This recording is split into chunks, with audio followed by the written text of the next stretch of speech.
So 1/4. Maksudnya 1/4 adalah lelaki. So 3/4 adalah perempuan. Kan? Okay. So kita dah tahu dah kita punya target tu adalah perempuan dan dia punya community tu 3/4 daripada community UUM. Okay, yang tu yang pertama. And then kita nak research kepada mereka ni lah, kepada diorang ni. So we want to know what types of tudung. So jenis yang macam mana. So kita boleh buat kajian lah, kita buat survey, kita tanya, mungkin boleh interview, boleh edarkan survey. So jenis-jenis tudung, warna yang macam mana dan sebagainya. So ada senior-senior awak, ada kawan-kawan awak yang ada buat bisnes tudung, adalah yang bagi tahu kata student UUM ni banyak yang suka bawal. Kan, bawal yang simple dan warna-warna yang apa tu? Warna-warna yang light kan, warna light. So yang tak terang-terang dan sebagainya. Dan mudah apa? Tak perlu gosok. Contohnya kan, shawl, jenis shawl mungkin tak ramai yang pakai. Yang tu yang suka ni sikit lah kan. Suka bergaya dia akan lebih kepada shawl kan. Okay, so just nak pergi kelas je, kebanyakannya pakai bawal. So benda-benda tu semua kita perlu kaji lah. Okay, sebelum kita nak keluarkan produk kita. Okay. So that's the thing lah. Kalau kita tak tahu, kita just macam kita keluar, okay, I nak buat shawl untuk student UM. So tapi tak ramai yang guna, tak ramai yang akan beli. So mungkin benda tu agak rugilah. Dan kita boleh tahu juga kalau shawl tak ramai, so mungkin pengeluaran kita tu sikit saja. Okay, mungkin banyak kepada bawal, types, contohlah. Right? So macam tu, contoh. Right. So kita akan buat kajian directly kepada pengguna kita. Ada tak possibility yang akan beli tu bukan wanita tapi lelaki? Possible tak?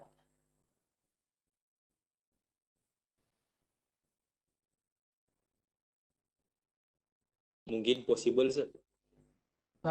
Sebab Mungkin dia belikan untuk mama dia, mungkin dia belikan untuk keluarga dia. mungkin untuk family kan, untuk awek lah. Suami ada awek kan? Tidak laku sir. Tak ada? Ya ke? Ya, tak laku, tak laku. Tak laku. Okey. Dah sem 4 dah ni. Dia 2 semester lagi nak cari. Ada. So ada orang cakap ada.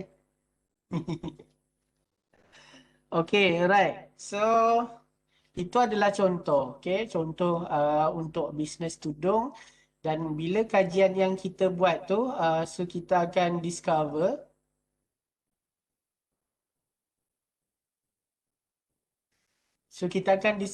the target market. So they are the target market.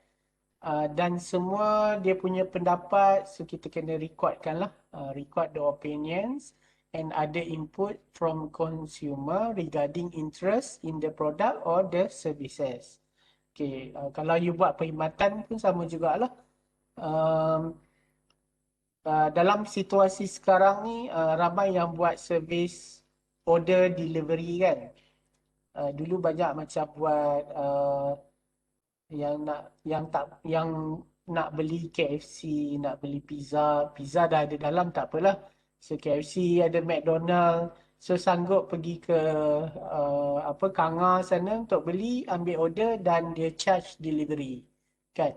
Tapi benda tu ada permintaan. So maksudnya dia ada kajian lah, mungkin tak secara formal tapi mungkin dia dapat tahu melalui orang ni suka, tak suka dan sebagainya. Okay?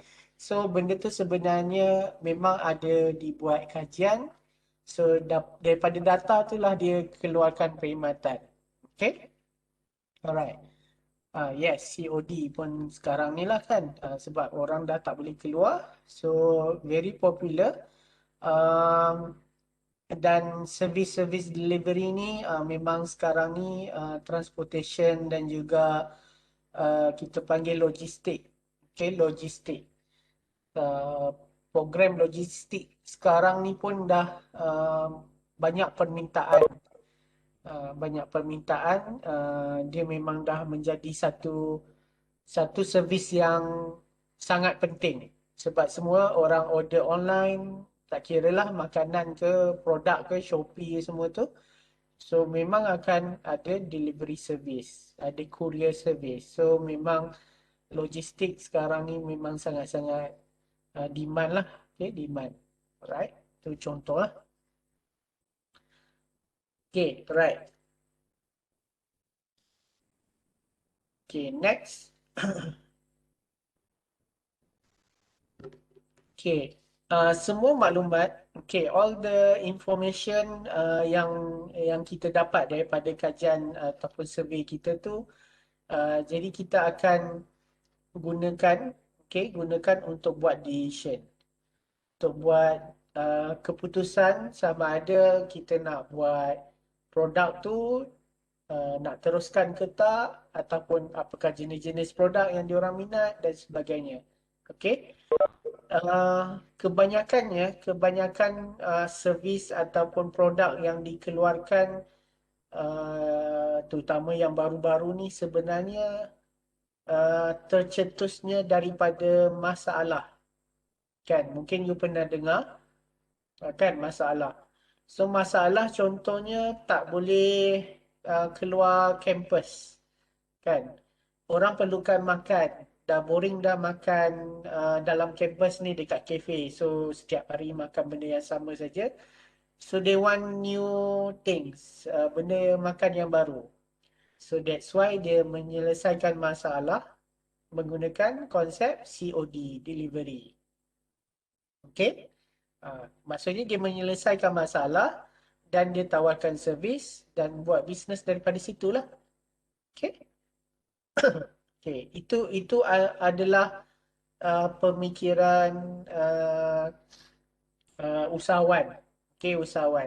So usahawan ni dia sedikit berbeza dengan peniaga biasa. Sebab usahawan ni dia create new things, new service yang berbeza daripada orang lain dan menyelesaikan masalah tertentu lah.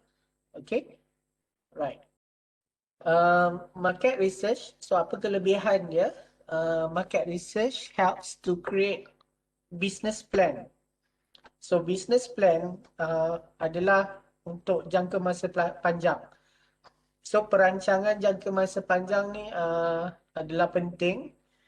So maksudnya akan ada planning ahead.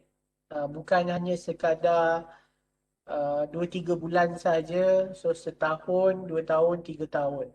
Okay, so that's why benda ni penting.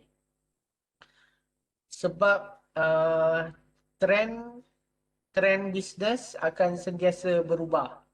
So mungkin pada hari ni you tawarkan tudung bawal, kan, yang biasa. So mungkin trend akan datang, so next ni adalah raya kan, nak raya. Okay, tahun ni punya raya. Macam mana kan you nak keluarkan produk tudung ataupun pakaian. So tahun ni orang dah start dah kan. Sekarang ni dah nak masuk puasa. Okay, orang nak raya dah. Dan orang dah start beli baju ataupun kain ke dan sebagainya untuk survey-survey. Tetapi apa trend dia sekarang? Mungkin yang perempuan ni mungkin lebih tahu. Anyone nak ni? Sekarang ni trend apa? Ingat tak dulu 2 tahun lepas